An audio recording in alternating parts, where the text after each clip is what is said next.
Welcome back to another episode of the Woods Collab Podcast. My name is Mike Woods, and this is Nikisha Woods. And we are the Woods Collab. So back with another episode, and today we're going to talk about things that we could do in order to hold others accountable. So what about holding others accountable? Speak a bit about that, holding others accountable. Because the one thing to look in the mirror and say, yeah, I messed up with that. That's on me. I messed up. I'm aware of it. Here's my action plan. But getting to that point, that's where it can almost be an art and a science where you're holding others accountable, even while allowing others to hold you accountable. Yeah, here's the thing though. This is really how it's related. If I never say I make a mistake and I never admit to the things I do wrong or hold myself accountable to things or take accountability, there's no way I'm going to be able to hold you accountable to something, right? Because you're going to be looking at me like, okay, no. Or you might not even know how. Yeah. Because you're not even used to holding yourself accountable. Yeah, or wouldn't know what that even looks like. Right. And so I do think that trust is built by holding yourself accountable. Respect is built by holding yourself accountable, even though it may feel uncomfortable in the moment. And it helps you to hold other people accountable because they know that you are being genuine, you are being true, that you are not perfect either, right? And so in this moment, I am holding you accountable to a mistake or, maybe the way you made me feel in a meeting or in a conversation, but I also am not perfect. So it's not coming from a place of judgment. What do you think about that? Yeah, I agree. And then even the term holding one accountable, if you think about the action of that and you say, hey, what are you about to go do? I'm about to go hold someone accountable or something. That sounds so far. That sounds like, oh my goodness. I'm getting ready to go hold somebody accountable. I'll see you in a minute. Yeah, like what are you doing? No, just holding people accountable. It has a certain connotation to it. Yeah. Because I think a lot of times it's not comfortable, but at the same time it's a term of respect and it's a term of trust and it's a term of care. Yeah. And it's a term of professionalism once you kind of understand it and look at it from that aspect. But it also requires, like, depending on how long you know somebody, how long you've been working with someone, it may be a bit easier or not, depending on that partnership or that relationship there. So for instance, if we've been working together for such a long time, I know how I can communicate with you. You know how to communicate with me. So maybe holding you accountable or us holding each other accountable, it might come a little bit easier because we've established a relationship over a period of time. Where I might not have to ease into it, if you will, maybe not, but we've established a relationship and the trust where being held accountable is a lot easier. But what about the person that you haven't worked with that long or you haven't had that interaction with that long, but you've identified something that could be a game changer for that person or what you all are working on?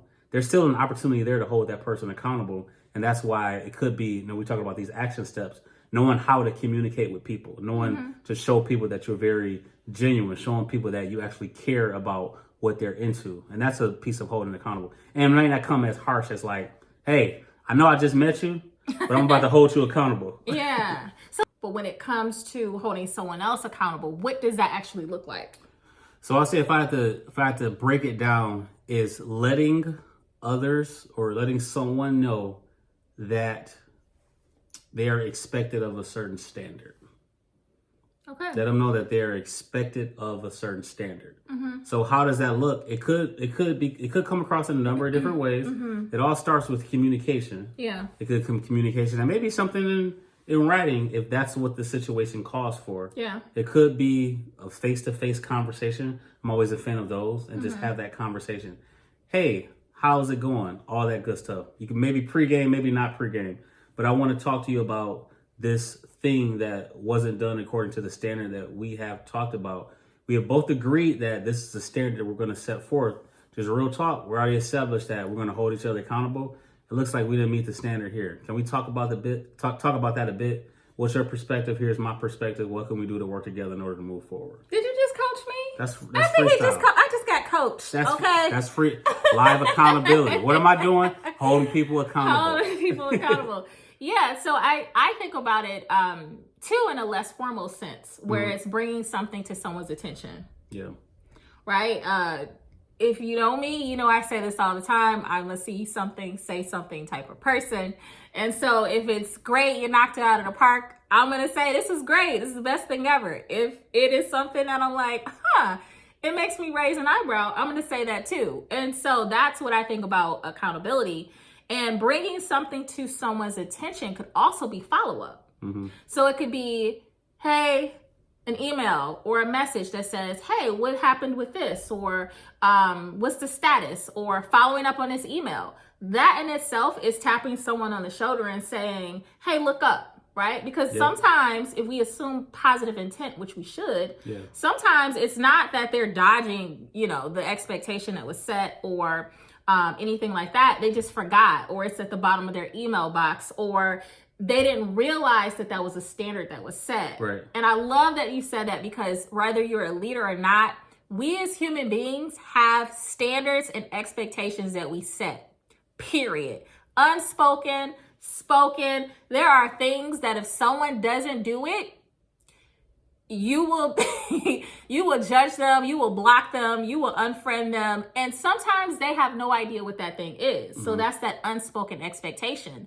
So when some expectation is not met or standard, like you mentioned, it's okay to bring it up, right? Going back to that feedback topic that we covered, it's okay to bring it up, but it's also just saying, hey, by the way. It is very important to hold others accountable. So as we all operate within a team, in our families, in our professional settings, in school, in college, you name it, it is very important to hold others accountable. Now, like we talked about, sometimes that could be a harsh term, but it doesn't have to be that way. It could be gentle, but it also shows others that you care, that you're a part of the team, and that you're committed to the greater good. So be sure that you are taking action to not only hold yourself accountable, but also to hold others accountable. And we want to hear your feedback on how that's going for you. Give us some examples, give us some insight, give us some testimonials of how that's working for you in holding others accountable. That's another episode from the Woods Collab. This is Akeisha Woods. And I'm Mike Woods. We are the Woods Collab.